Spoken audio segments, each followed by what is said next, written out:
Hey guys, in today's video I'm going to show you some things I wish I would have known when I first started playing the game because I feel like it would have saved me a lot of time. To start off, we're going to be talking about the thermometer. When looking for the ghost room, using the thermometer can be very useful. All the rooms in the house are going to be slightly or even a lot warmer than the ghost room. I like to use a tier 1 thermometer and just walk through all the rooms until I get to the coldest one and then throw my equipment down to go grab some more. Assuming freezing temps. So what I see a lot is people seeing their character's breath and assuming it's freezing temps. If the thermometer drops below 32 degrees Fahrenheit or 0 degrees Celsius, it's freezing temps. Anything else is not freezing temps. Along with assuming freezing temps, people like to assume the ghost room as well. So this one kind of ties into the first one. Don't assume the ghost is still in that room. Quick note, this tip applies more to like the higher difficulty investigations, as the lower difficulty ghosts are not as likely to change rooms. I've had a couple games where teammates are looking for ghost orbs and see nothing in a room that we previously designated to be the ghost room, but as soon as I picked up the camera to check another room, orbs went all over the screen.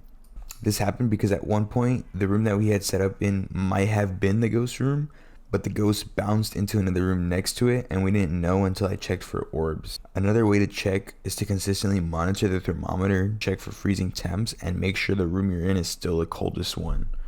The incense. So the incense can be very useful if you're about to die. You can light the incense and get a few seconds to get away from the ghost. I'll typically grab incense if I think the ghost is going to hunt soon. So if my sanity is under 50% for most ghosts, or if I need to get the last objective such as getting a picture of the ghost. During the hunt. If you feel that a hunt is about to happen, dropping the electronic you have in your hand and running to a hiding spot might be your best option. If you have a flashlight on and you switch to something that is not electronic, that is also fine as well, but just be aware if you're in a hiding spot and you switch to the electronic that is on, the ghost will start to make its way towards you.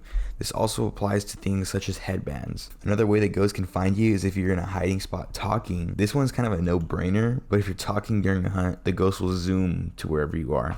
However, you could have nothing on and not be talking and you will still die. That is because there is one ghost you cannot hide from, and that is a Deogen.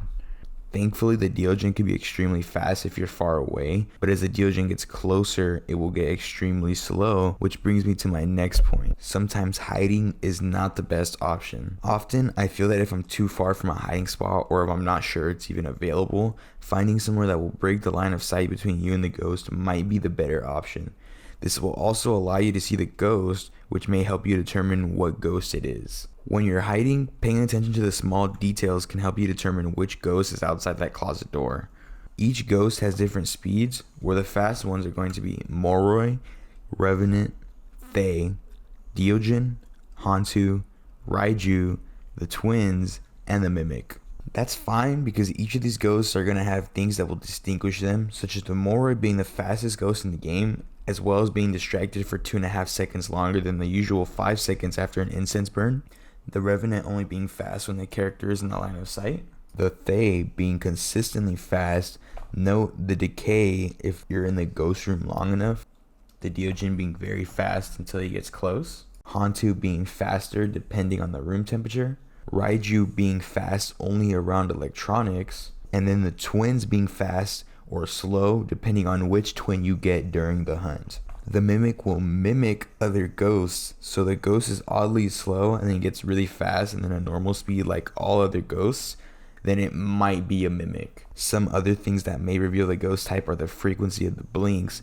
So if the ghost is very visible throughout the hunt, it might be an Oni, and if it's vice versa where it's not very visible, it could be a Phantom.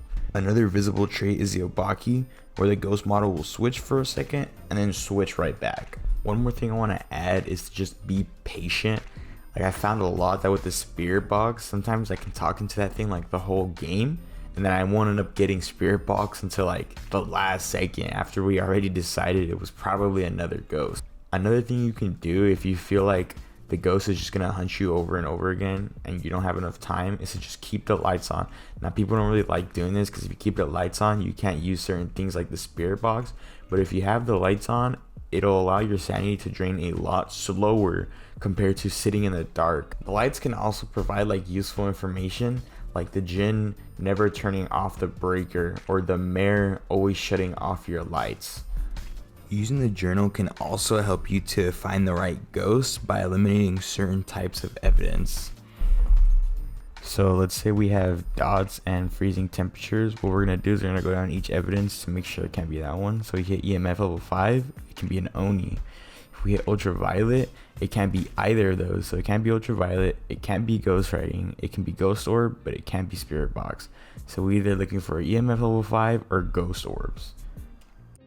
The reason you want to do that is so that you can basically allocate all your resources onto just finding those certain types of evidences. So we're either looking for EMF level 5 or the other one, I forgot what it was, but you're not looking for the ones that it can't be. And with that, I think that is everything I wish I would have known when I first started playing the game. Everything else you're going to learn just from playing the game. I don't think I missed anything, but if I did, just comment it down below. Thank you for watching.